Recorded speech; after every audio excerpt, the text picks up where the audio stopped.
Hello and welcome to PlayStation Grenade. It's time for our Fortnite meetup once again. Every time something monumental happens on the Battle Royale island, we get together and look at the story so far. Fortnite Battle Royale has an ever-evolving storyline which seems quite random at times, but as each season brings new live events, we are slowly piecing together lore. Let's not mess around chatting, we've got tons to get through. So sit back, relax, use code Adamaru in the Fortnite shop, and let's go through Fortnite Battle Royale, the story so far. The first live event, which shook the in-game world, started off as a shooting star across the skies during Season 3, but as the days turned into weeks, that burning fireball in the sky looked like more than a passing comet. Lookout points and viewing platforms were constructed around the island, welcoming the Meteor. We all tried and failed to predict the day it would hit us, and some even predicted alien life to be on board that UFO. Suddenly, without warning, pieces of the comet began to hit the island, destroying man-made structures, influencing fights, and causing havoc everywhere.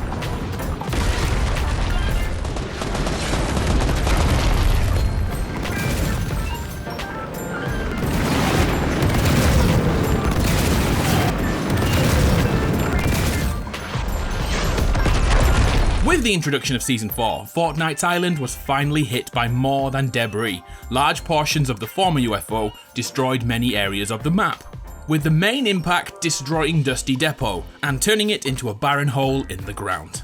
Instantaneously, the government erected barriers around the impact site, hiding away the central part of the meteor. Those remains glowed red, potentially indicating life inside.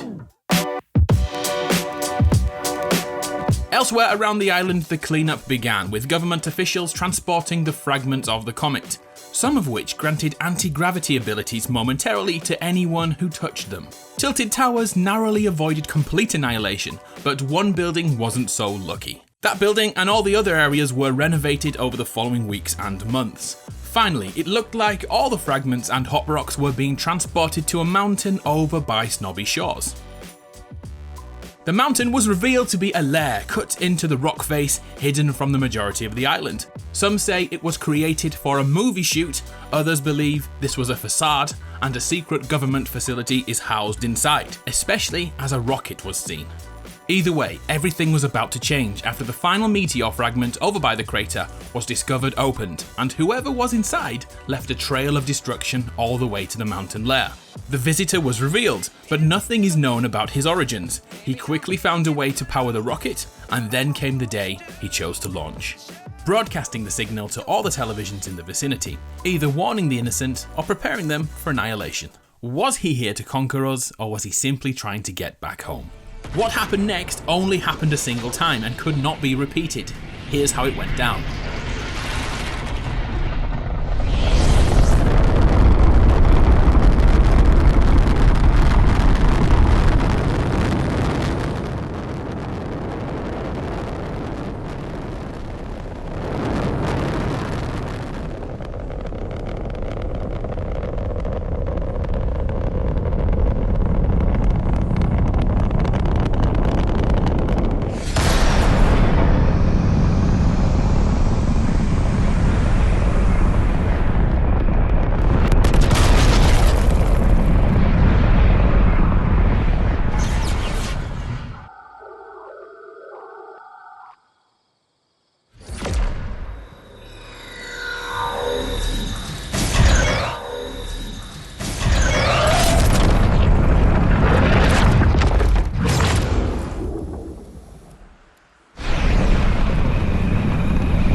The visitor somehow managed to create ruptures in time and rifts between dimensions. Although it looked like Tilted Towers was about to be destroyed, a malfunction caused the rocket to warp around the map. The rift left behind began to eat away at the Fortnite world, with Nom Noms, the Tomato Head and the Durr Burger being ripped from this reality and vanishing overnight. But then something even stranger happened. Items from other worlds began to drop through the rifts in time. A stagecoach was found above Moisty Mire. A skeleton of a huge animal, or maybe a dinosaur, was spotted in Moisty Mire, and a huge anchor was spotted between Snobby Shores and Greasy Grove, which looked ancient in design. Perhaps Roman, perhaps Norse, something was definitely happening here. Season 5 arrived and changed the world further.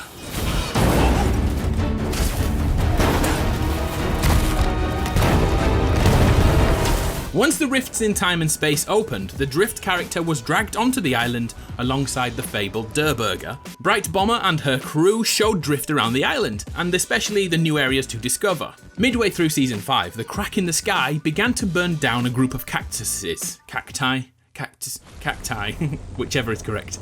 Once all the cacti were demolished, the rift did this.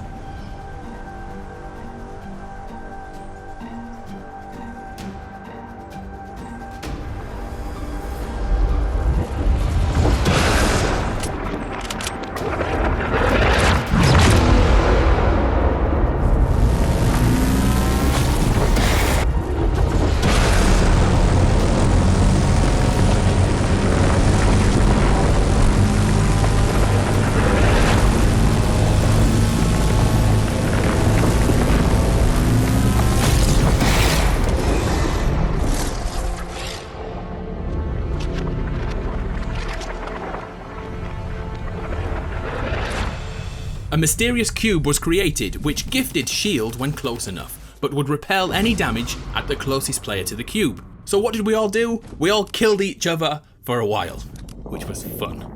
Eventually the cube began to roll around the map and left Nordic runes in the ground, linking back to the Norse theme we found in the Battle Pass, and the theory of Ragnarok, bringing the end to the current world. Over the next month, the cube went about its business, including smashing down the building in Tilted Towers, which has been under construction since Season 4 began. Epic just loved to troll us. Back to the loading screens saw the arrival of the Enforcers, which looked like intergalactic police. We'll have to wait to see what happens here, because even on the last day of Season 5, nothing has been confirmed. Watch this space. So, the cube finally made it over to Loot Lake, and this happened.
The cube melted into Loot Lake, causing the top layer to become a repellent kind of trampoline gel. Loot Lake became Thanos Lake, or at least that's what the community called it. 1 week later, things changed yet again. Season 6 began, and the cube was not finished with us yet, lifting the Loot Lake Island into the air.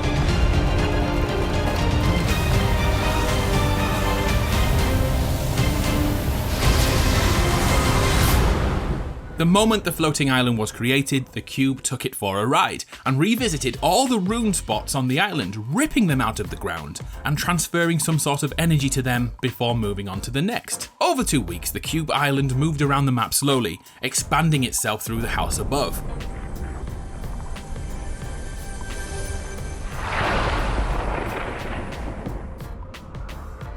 Once the cube reached the final rune, another phenomenon happened. All the surrounding runes were ripped from the ground and pulled towards the cube.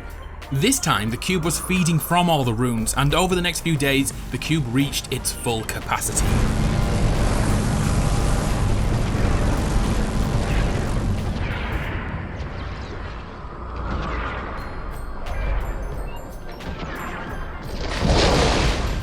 floating rooms dropped from the sky and hit the ground, and the cube island went back to its home above Loot Lake. With its newfound energy, the cube projected a beam of light into the air, and Fortnitemares began.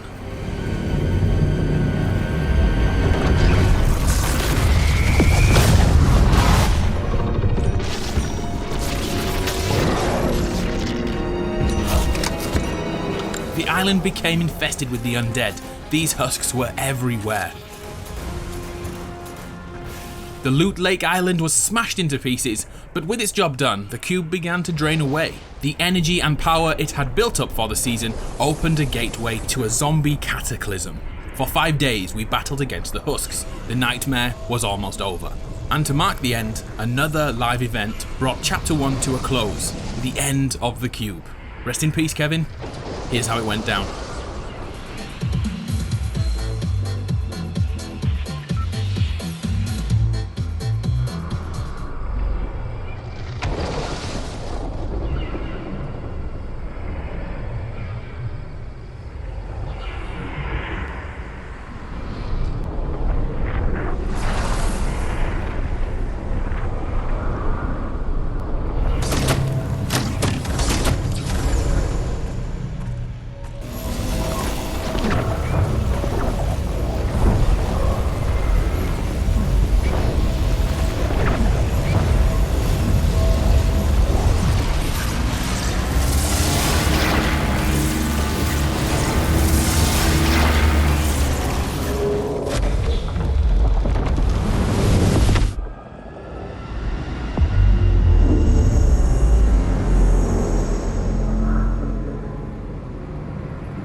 Once Kevin the Cube left us, replacing Loot Lake with Leaky Lake, we thought this must be the end. But as the rainbow dulled, the cold winter air kicked in, and the next episode in the saga began. You crazy mother...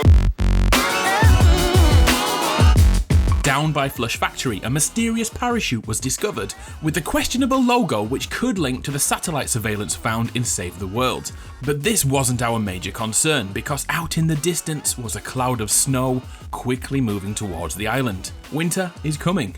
Suddenly, AIM was uncovered, wearing the exact same logo and subtly hiding in the background of our games, watching us, waiting and reporting back to someone or something. As Season 7 began, a huge change to the island was witnessed. The cloud of snow hid an iceberg which hit the island, changing the entire lower left third, filling it with snow and icy weather. Life went on, with the destroyed building in Tilted Towers once again resurrected, but for how long this time? The iceberg brought explorers to the island who set up outposts across the isle, finally telling us who sent AIM in Season 6. But this was only the beginning, as the iceberg slowly melted away, revealing a medieval castle underneath. For weeks, we watched it thaw, uncovering a throne room and a dungeon below with death traps, tools of torture, and sacred dragon eggs. Something was going to happen here. A sword of immeasurable power showed us the iceberg's mysterious potential and turned brother against brother until it was once again locked away under ice. We had a taste of godlike power. For a while, the island was peaceful again. We collectively stopped and saw in the new year together, but far more was yet to come. TV screens around the island sprang into life again, warning of negative temperatures. And then it happened. Above the castle, a sphere, as depicted in the explorer's emblem, appeared. Inside the ice ball was the Ice King, waking from his slumber, gaining strength and summoning mythical energy. And does that look a little bit like Kevin? Just a little bit. The televisions once again counted down the moments until the next live event began. The Ice King awakened.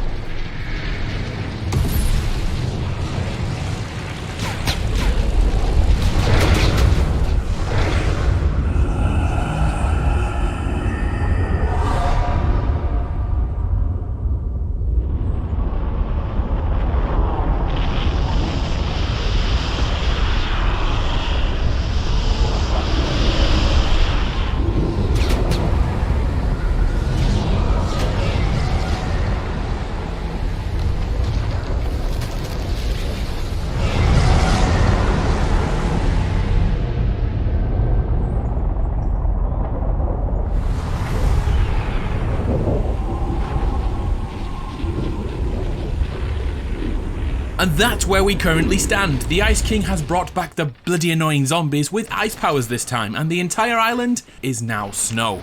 What do you think will happen next? Upvote your favourites in the comments below. If you'd like to support me, please think about using the code Adamaru in the Fortnite shop. It makes a huge difference to what I'm able to do. Anyway, let's meet up again when all this snow has gone. I'm Adam from PlayStation Grenade. It's been a pleasure. I'll see you next time.